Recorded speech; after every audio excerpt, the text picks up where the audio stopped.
Olá, pessoal. Boa noite.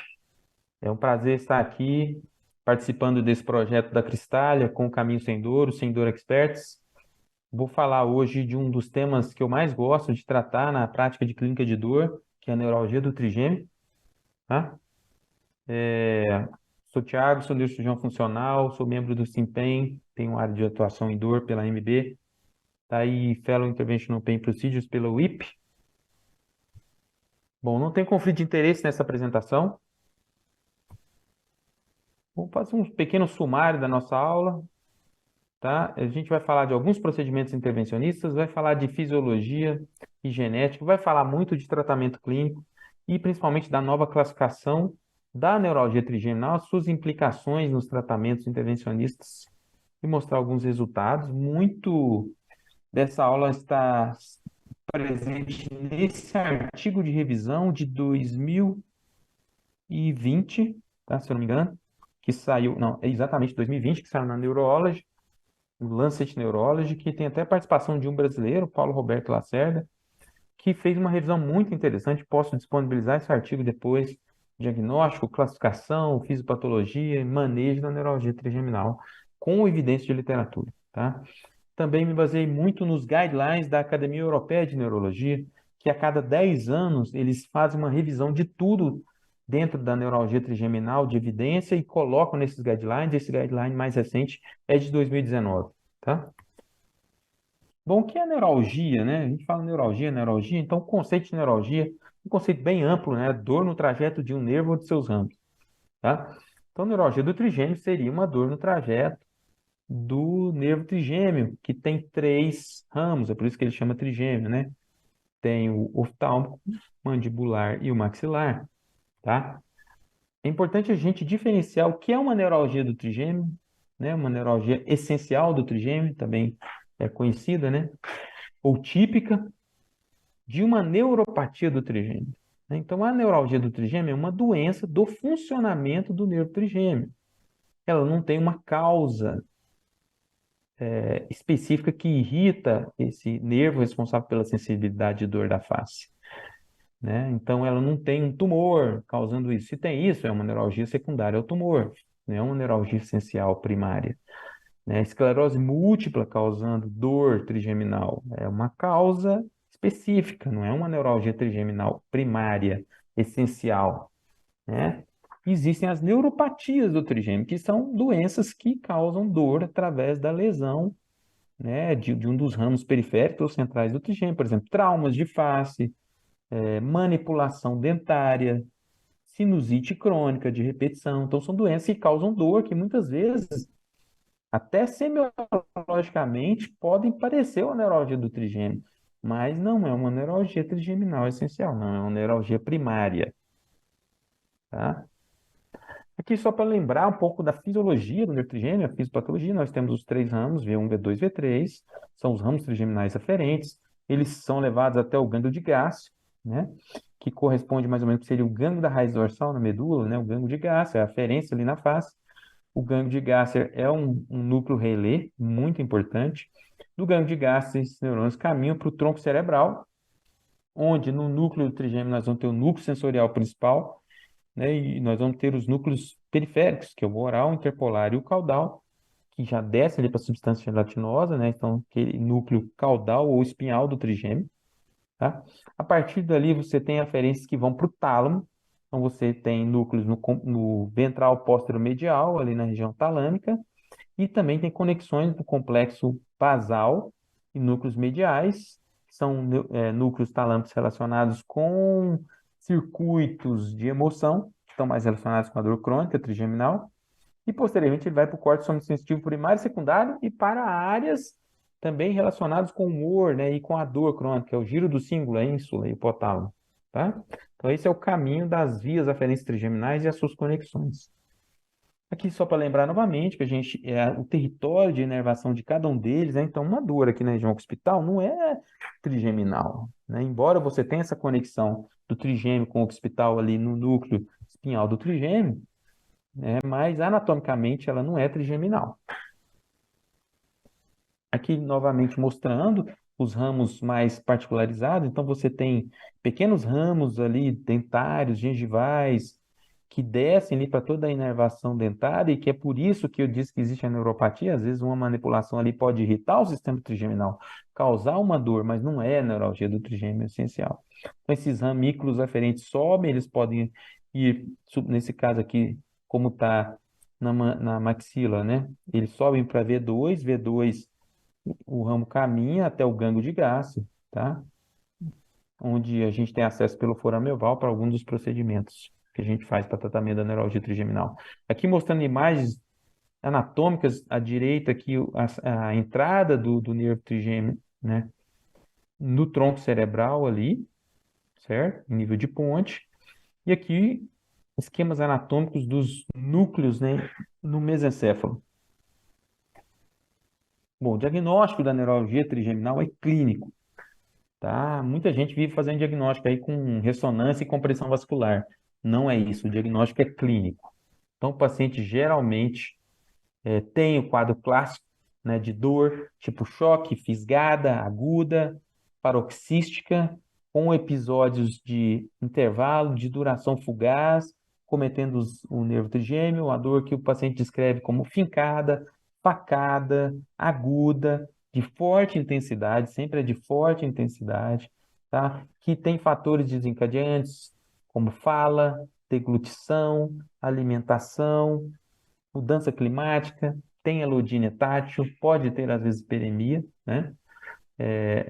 Ocular. E em 2018, a Sociedade Internacional de Neuromodulação e a IASP publicaram novas classificações, isso aqui é importante, tá? Então, essas são classificações conhecidas, né? Bem similares, então, são parecidas, tanto da IASP, e inclui mais ou menos aquilo que eu disse, tá? Esse padrão semiológico de dor. Então, o diagnóstico é clínico, tá bom? O exame físico neurológico geralmente é normal. Às vezes o paciente pode ter uma parestesia, mas geralmente ela é transitória, tá? Parestesias permanentes, alterações de sensibilidade objetiva na face, fala a favor de dor facial trigeminal secundária é uma causa, né? Ou é um tumor, ou é um... Então, isso fala a favor. Tem uma porcentagem dos pacientes que tem uma dor mais contínua. As divisões acometidas são mais V2 e V3. Então, neuralgia de V1 isolada, você tem que pensar também em doença secundária, tá? Isso não é comum. E você pode ter sintomas autonômicos, tá? Então, aqui é a classificação tanto da IASP quanto da Sociedade Internacional de Cefaleia, mostrando que eles dividiram a neuralgia trigeminal, né, em idiopática, ou seja, aquela que não tem nenhuma alteração de imagem ou nada que explique, a clássica, que é aquela que tem compressão vascular na ressonância, a secundária, como eu disse, não é aquela neuralgia primária, idiopática, né, que você tem uma doença que causa alterações, um tumor, uma malformação, esclerose múltipla, tá? Então, você tem essas subclassificações. A prevalência durante a vida é de 0,16 a 0,3%. Essa é a incidência que vocês estão vendo aí no diapositivo. Pequena predominância de mulheres sobre os homens. Geralmente, a neuralgia trigeminal começa após os 50 anos, 55 anos. Pacientes muito jovens com diagnóstico de neuralgia trigeminal, você tem que procurar causa secundária, tá? E você tem alterações genéticas nos canais chamados de NAVs, voltagem, canais só de voltagem independentes. Essa alteração genética encontrada nos estudos. Qual que é a fisiologia, a fisiopatologia da causa disso aí? Então, você tem uma alteração na zona de entrada, ali no tronco da raiz do trigêmeo, tá? Onde você tem uma transição da mielina central para periférica. Ali seria uma zona mais frágil, isso é alterada. Você tem alterações genéticas de funcionamento do nervo, que são as alterações que acontecem nesses canais de voltagem independente, que causam uma alteração ali na bainha de mielina, uma desmielinização naquela região. E se o paciente tem uma alteração, um vaso encostando ali, pulsando, como acontece na maioria dos pacientes, Isso predispõe ele a ter a neuralgia trigeminal, tá? Isso gera lesão, processo inflamatório, desmielinização, remilinização, descargas ectópicas e descargas tipo choque, ou seja, ectópicas, descargas que a gente não controla. O sistema nervoso não controla, causando aquela dor insuportável no rosto. Aqui, a neuroimagem tem um papel importante, principalmente nessa classificação da neuralgia trigeminal, idiopática, clássica, né? Então, quando você tem uma compressão vascular, como mostrado aí nesse exame que vocês estão vendo, tá? Você que classifica, você coloca como neuralgia clássica. Quando você não tem essa compressão, é uma neuralgia idiopática. Lembrar que as ressonâncias de 3 Tesla têm uma sensibilidade melhor, tem que se fazer cortes tipo Fiesta, né, importantes ali, cortes finos nessa região, e o radiologista tem que ter experiência na análise dessas imagens, tá? Como é que é o tratamento clínico dessa doença? A gente usa anticonvulsivantes, tá? Então a gente usa carbamazepina, oxcarbazepina, fenitoína, gabapentina, pregabalina, baclofeno e lamotrigina. Só o baclofeno aí que não é anticonvulsivante, né? Mas é uma das drogas que a gente pode utilizar. Essas doses que vocês estão vendo aí são doses padrões recomendadas. Tem paciente que usa até mais que essas doses, tá? Mas de todas as drogas, apesar de todo o avanço que a gente tem, a carbamazepina ainda é a melhor droga em termos de resposta. É lógico que é uma droga mais antiga que tem maior chance de efeitos colaterais quando comparada com drogas mais novas, mas ela ainda tem uma melhor resposta, tá? Quando comparada com as outras. Uma opção, quando o paciente não controla com uma droga só, é fazer associação de mais de uma droga. Na crise aguda, a gente não tem muito estudo demonstrando eficácia, mas tem gente que usa opioide, mas sabe, a gente sabe que opioide não é a melhor medicação para fazer para uma crise de dor neuropática. Eu uso muito lidocaína venosa, tem colegas que usam feneitoína venosa, tem que tomar cuidado com correr muito rápido a feneitoína pela questão de arritmia, tá? E alguns colegas fazem bloqueios de ramos periféricos. Vão lá, bloqueiam um ramo periférico de supraorbitário, infraorbitário, né? Alguns colegas dentistas também têm a capacidade de bloquear ali por dentro, então consegue tirar o paciente da crise. Um dos tratamentos alternativos aos medicamentos é a toxina botulínica, tá? Então, ela não tem tanta evidência na literatura, mas tem alguns trabalhos. Esse aqui é um trabalho de 2016, né, randomizado, controlado, onde teve uns resultados interessantes, né? Então, assim, a maioria dos pacientes responderam quando comparado ao grupo controle, tá? Mais de 70% dos pacientes tiveram uma resposta interessante nesse segmento de 3 meses, mas a gente precisa de mais estudos, mais controlados. Geralmente, quando o paciente responde, a gente faz de 1 a 2 anos de toxina botulínica, ali na região de dor, tá? Já o tratamento cirúrgico é reservado para aqueles pacientes com falha no tratamento clínico, né? Que corresponde a mais ou menos a 8 a 27% dos pacientes na literatura, ou que tem intolerância. Às vezes ele até responde, mas tem muito efeito colateral e não consegue usar nenhum desses anticonvulsivantes ou baclofeno que a gente citou no tratamento da neuralgia trigeminal. A gente tem várias possibilidades de tratamento cirúrgico, né? Uma delas é a descompressão microvascular. Nós temos técnicas percutâneas, que incluem a radiofrequência, a compressão por balão e o glicerol, e a radiocirurgia. É importante a gente entender cada técnica para comparar eficácia, morbidade, mortalidade, custo, vantagem e desvantagem de cada uma dessas técnicas, né? Então, a descompressão ou microdescompressão, ou, né, que a gente fala, vascular, ela se baseia naquela fisiologia que teria um vaso ali comprimindo o nervo, né? E causando, que seria um fator mecânico que influenciaria na causa da neuralgia trigeminal. Então, esse procedimento é uma cirurgia na cabeça, é uma neurocirurgia, então o paciente fica com anestesia geral, sob monitorização, numa posição aí de decúbito lateral, clássica, onde a gente faz uma incisão pequena atrás da orelha, tá?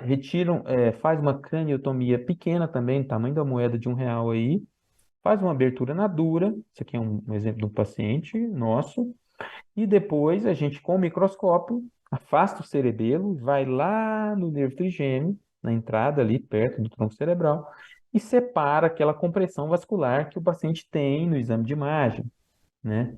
Então, existem vários tipos de compressão vascular, pela AICA, artéria cerebral anterior inferior, pela PAICA, póstumo inferior, pela própria artéria basilar, então, pelas compressões venosas. Então, a gente faz uma descompressão, né, daquela irritabilidade que está causando aquela alça vascular em cima do trigêmeo. Então, a gente vai com o microscópio, que vocês podem ver de branco é o nervo trigêmeo, aqui é o vaso, né, comprimindo o nervo, e aí a gente isola o nervo com um téflon, um material de téflon, usando o microscópio, e é só isso a cirurgia, isolar o nervo e fechar, tá? Aqui um paciente nosso isolando o nervo, aqui um outro paciente mostrando uma compressão de basilar importante, a gente colocando um téflon ao redor do nervo. Então, é uma cirurgia, né, que tem é a primeira escolha, teoricamente, em termos de resultado, em paciente que tem neuralgia trigeminal clássica. O que que é paciente que tem neuralgia trigeminal clássica? Que tem compressão vascular na ressonância, né? E a eficácia dela, naquele trabalho que eu mostrei, naquela revisão sistemática da Academia Europeia de Neurologia, um follow-up de 3 a 11 anos, de mais de 5 mil pacientes, foi de 60% até quase 90% de controle da dor, ou seja, sem dor, sem remédio, tá? Então, ela tem algumas vantagens. Baixo índice de alteração de sensibilidade, ou seja, você não altera a sensibilidade do rosto do paciente, né? Diminui a chance de ter uma complicação importante que chama anestesia dolorosa, que acontece quando a gente lesa um nervo sensitivo. Pode acontecer, é raro, mas pode acontecer. E a resposta a longo prazo dela é alta. Mas ela tem as desvantagens. É uma cirurgia que tem uma mortalidade maior. A mortalidade baixa? Sim, 0,3%. Mas é uma mortalidade maior. E tem várias possibilidades de morbidade. Você pode fazer uma fístula de líquor, você pode fazer um infarto ali no cerebelo na hora de puxar, ter uma lesão vascular, um hematoma, você pode fazer infecção, meningite, pode ter perda auditiva dos nervos cranianos que passam ali perto, né? Lesão de outros pares cranianos. Não existe essa chance, tá bom? A radiocirurgia já é uma técnica diferente. A radiocirurgia foi criada pelo Lars Leksell nos anos 70 e 80, né? E a gente utiliza uma radioterapia no nervo, feito por um sistema específico, chama sistema de estereotaxia, onde a gente consegue medir milímetro por milímetro, né, cada posição num sistema de XYZ estereotáxico no cérebro com exames de imagem. Então, o paciente coloca um arco na cabeça fixa, faz um exame de imagem, é levado até essa máquina de radiocirurgia e faz uma sessão única de radioterapia na região de saída ali do nervo trigêmeo. Então, a gente marca aqui, né, a região de interesse e faz uma dose de 85 graus única, um isocentro ali no trigêmeo. Qual que é a vantagem dessa técnica? Você não abre a cabeça, né? Não é uma cirurgia aberta, tem menos risco do ponto de vista do procedimento. O paciente vai embora para casa geralmente no mesmo dia. Tem algumas desvantagens. O resultado não é, por exemplo, como a técnica que a gente escreveu da descompressão, é um resultado um pouco pior. Como é uma lesão do nervo, você pode ter alteração de sensibilidade do rosto, acontece em quase 20% dos pacientes. Você pode ter uma complicação que se chama anestesia dolorosa, né? Você desenvolve uma dor neuropática, diferente da neuralgia, é uma coisa muito ruim de tratar, é uma lesão central. Então, ninguém quer ter esse tipo de complicação, é muito raro, mas pode acontecer. E ela tem um custo muito maior. E tem um período de latência, ela demora umas semanas para começar a fazer efeito.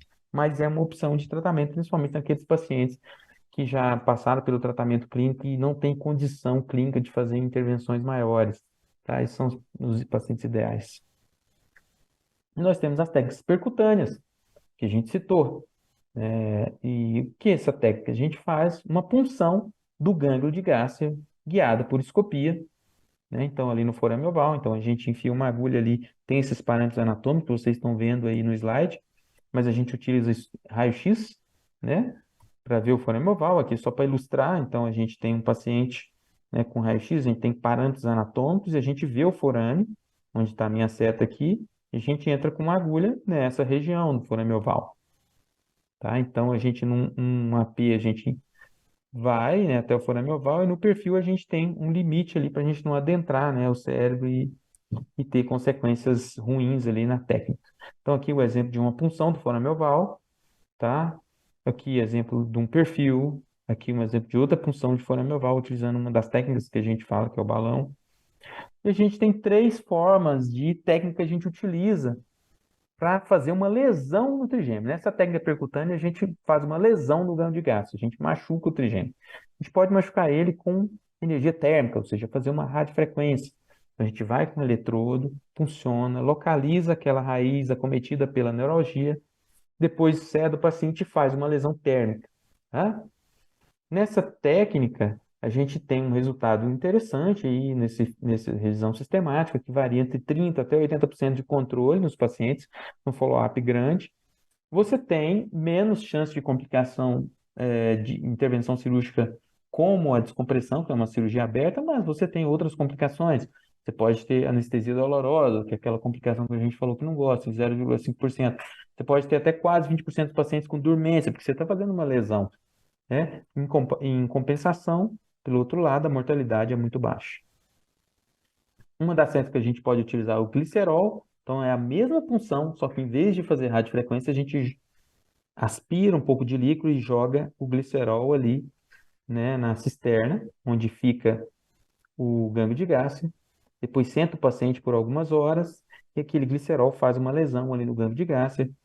Ele tem uma efetividade pior do que a radiofrequência, num follow-up maior, tem uma chance menor de desestesia, mas também tem uma chance igual de anestesia dolorosa. A gente geralmente usa essa técnica para pacientes que fizeram vários procedimentos e aí a gente não quer causar desestesia, a gente utiliza o glicerol.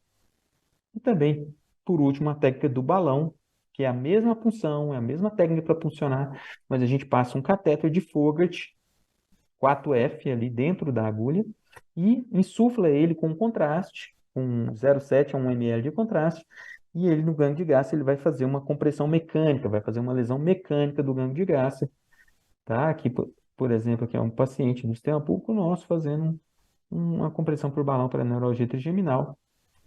Tem algumas vantagens e desvantagens. Follow-up varia aí, né, nessa revisão sistemática entre 50% e 80% dos pacientes. Tem uma chance muito baixa de anestesia dolorosa, isso é uma grande vantagem. Também de anestesia de córnea, ele não lesa o ramo de V1 a nível de perder o reflexo do piscamento.